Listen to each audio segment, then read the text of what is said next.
भगवान विष्णु के अनेक अवतार हुए हैं, वैसे ही भगवान शिवजी के भी अवतार हुए हैं। भगवान शिवजी के अनेक अवतारों में से 7वें अवतार हैं गृहपति। आज हम उनके इस अवतार की कथा सुनेंगे। नर्मदा नदी के तट पर धर्मपुर नाम का एक नगर था। वहाँ विश्वानर नाम के एक ऋषि और उनकी पत्नी शुचिष्मति रहती थीं। बहुत काल तक उनकी कोई भी संतान नहीं थी। एक दिन शुचिष्मति ने अपने पति से कहा, स्वामी, हमारा भगवान शिवजी के समान पुत्र हो, ऐसी मेरी इच्छा है। पत्नी की इच्छा पूर्ण करने के लिए ऋषि विश्वानर काशी गए। वहाँ पर उन्होंने घोर तप के द्वारा भगवान शिवजी के वीरेश लिंग की आराधना की। एक दिन ऋषि को वीरेश लिंग के मध्य एक बालक दिखाई दिया। उन्होंने बाल रूप धारण किए हुए शिवजी की पूजा की। ऋषि विश्वानर द्वारा की गई भावपूर्ण पूजा से शिवजी प्रसन्न हो गए। भगवान शिवजी ने उन्हें वरदान दिया कि शुचिष्मति के गर्भ से वे अवतार लेंगे। कुछ कालांतर बाद भगवान शिवजी शुचिष्मति के गर्भ से पुत्र रूप में प्रकट हुए। पितामह ब्रह्मा जी ने उस बालक का नाम गृहपति रखा। गृहपति की आयु बढ़ने लगी। एक बार देवर्षि नारद गृहपति के दर्शन करने आ गए।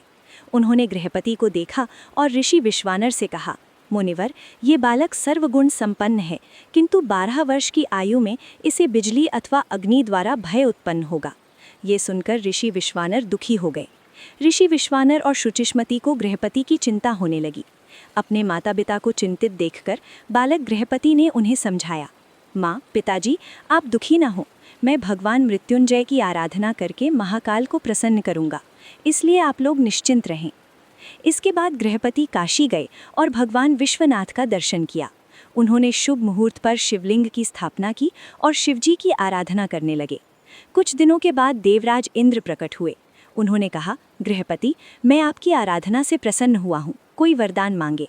परंतु गृहपति ने उनसे कहा, मैं आपसे वरदान की कामना नहीं करूँगा, क्योंकि मेरे वरदायक केवल भगवान शिव ही हैं।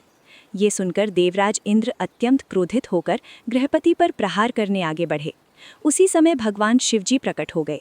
शिवजी ने बताया, गृहपति, देवराज इंद्र के माध्यम से मैं ही तुम्हारी परीक्षा ले रहा था। तुम उस परीक्षा में सफल हो गए हो। अब तुम पर यमराज का भी प्रभाव नहीं पड़ेगा। तुमने जिस शिवलिंग की स्थापना की है वो अग्निश्वर नाम से प्रसिद्ध होगा।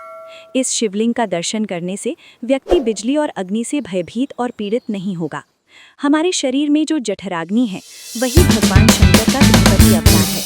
भूख लगने पर हम जो अन्न ग्रहण करते हैं उसी से हमारे शरीर का पोषण होता है और प्राण को संतुष्टि प्राप्त होती है।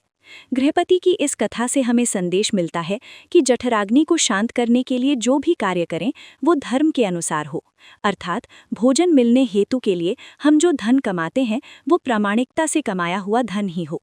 हम जो भी कार्य करें वो भगवान को प्रसन्न करने के लिए करना है, अर्थात भोजन प्राप्ति के लिए हम कोई कार्य कर रहे हैं तो उसका माध्यम पवित्र तथा धर्मानुसार होना चाहिए और इस कार्य में किसी का अहित नहीं होना चाहिए। तभी हमारा कार्य सफल होगा।